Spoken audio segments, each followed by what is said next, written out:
بسم اللہ الرحمن الرحیم۔ اگر کسی شخص پر غسل واجب ہو اور وہ صبح صادق سے پہلے غسل نہ کر سکا اور سحری کر کے روزہ رکھ لیا تو اس کا روزہ درست ہوگا یا نہیں؟ کیا حالت جنابت میں روزہ رکھا جا سکتا ہے؟ بے شک ناپاکی بری چیز ہے اور طہارت میں ایمان رکھا گیا ہے، لیکن یہ یاد رکھیں کہ ناپاکی کسی بھی حالت کی ہو، کھانے پینے، سونے اور روزہ رکھنے کے لیے سحری کرنے پر اس کا کوئی اثر نہیں پڑتا۔ آج کل کم علمی کی وجہ سے لوگ جنبی حالت میں خود کو، اپنے کپڑوں کو، اپنے بستر کو ناپاک سمجھتے ہیں اور کھانے کو، کام کاج کو ہاتھ نہیں لگاتے جب تک کہ غسل نہ کر لیں، اور خواتین بھی بچوں وغیرہ کو دودھ پلانا، کھانے کو ہاتھ لگانا گناہ سمجھتی ہیں، یہ سوچ کر کہ وہ ناپاک ہیں، اور کچھ عورتیں سمجھتی ہیں کہ غسل کے بنا آٹا گوندنے سے ان کے رزق میں برکت نہیں رہتی۔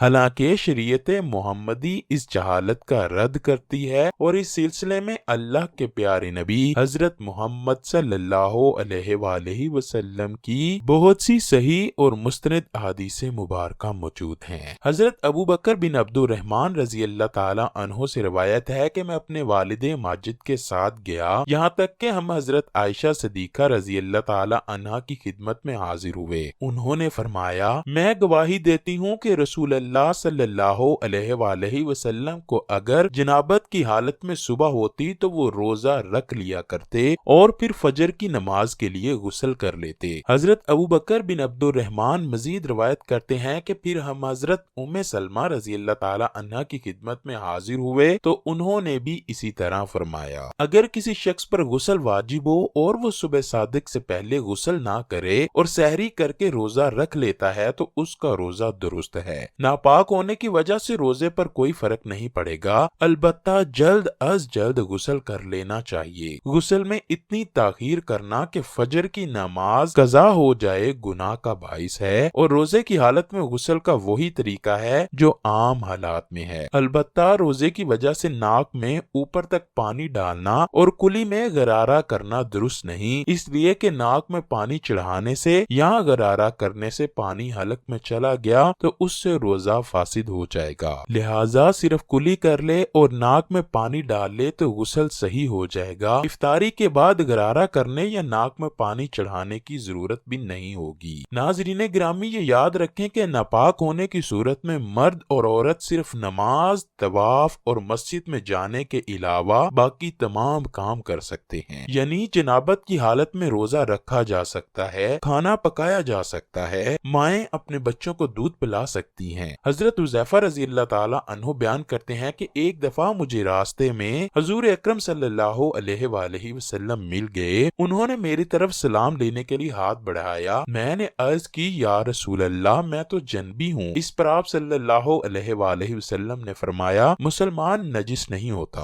اس طرح کی ایک حدیث پاک بخاری کی حدیث نمبر 283 ہے، جس میں حضرت ابو ہریرہ رضی اللہ تعالیٰ عنہ فرماتے ہیں کہ ایک دفعہ میں حالت جنابت میں ہونے کی وجہ سے حضور کے سامنے ہونے کے باوجود بھی ان سے نہ ملا، جس پر حضور اکرم نے فرمایا کہ مسلمان ہرگز ناپاک نہیں ہوتا۔ ترمذی کی حدیث نمبر 118 اور ابی داؤد کی حدیث نمبر 228 میں اس طرح روایت ہے کہ حضرت عائشہ رضی اللہ تعالی عنہا فرماتی ہیں کہ بعض دفعہ رسول اللہ ہم بستر ہونے کے بعد غسل کے بغیر ہی سو جاتے لیکن وضو ضرور کرتے، اور پھر فجر میں آپ صلی اللہ علیہ وآلہ وسلم غسل فرما لیتے۔ کسی نے حضرت عائشہ رضی اللہ تعالی عنہا سے سوال کیا کہ اے عائشہ، حضرت محمد صلی اللہ علیہ وآلہ وسلم رمضان میں جنابت کی حالت میں کیا کرتے تھے؟ حضرت عائشہ رضی اللہ تعالی عنہا نے فرمایا، کبھی کبھار نبی اکرم صلی اللہ علیہ وآلہ وسلم ہم بستری کر کے ویسے ہی سو جایا کرتے تھے، پھر اٹھ کر سحری کرتے، اور جب مؤذن رسول فجر کی اذان دینے کے لیے آتے تو حضرت محمد صلی اللہ علیہ وآلہ وسلم غسل کر کے جسم کو خشک کرنے کے بغیر ہی مسجد میں تشریف لے جاتے اور نماز فجر کی جماعت کرواتے، اور میں گھر میں آپ صلی اللہ علیہ وآلہ وسلم کی آواز سنتی رہتی تھی، پھر آپ صلی اللہ علیہ وآلہ وسلم روزہ رکھ لیتے تھے۔ ناظرین گرامی، افضل یہی ہے کہ جنابت کے بعد جتنی جلدی ہو غسل کر لیا جائے، کیونکہ ایسا نہ ہو کہ کہیں غسل کرنا بھول ہی نہ جائیں۔ کھانے پینے، سونے اور عورتیں بچوں کو دودھ پلانے سے پہلے جنابت کی حالت میں وضو کر لیں تو یہ افضل ہے، لیکن یہ یاد رکھیں کہ یہ وضو کرنا بھی واجب نہیں، لیکن وضو کرنا اور شرمگاہ کو دھو لینا مستحب ہے۔ وضو کرنا اس لیے بھی افضل ہے کہ نبی کریم صلی اللہ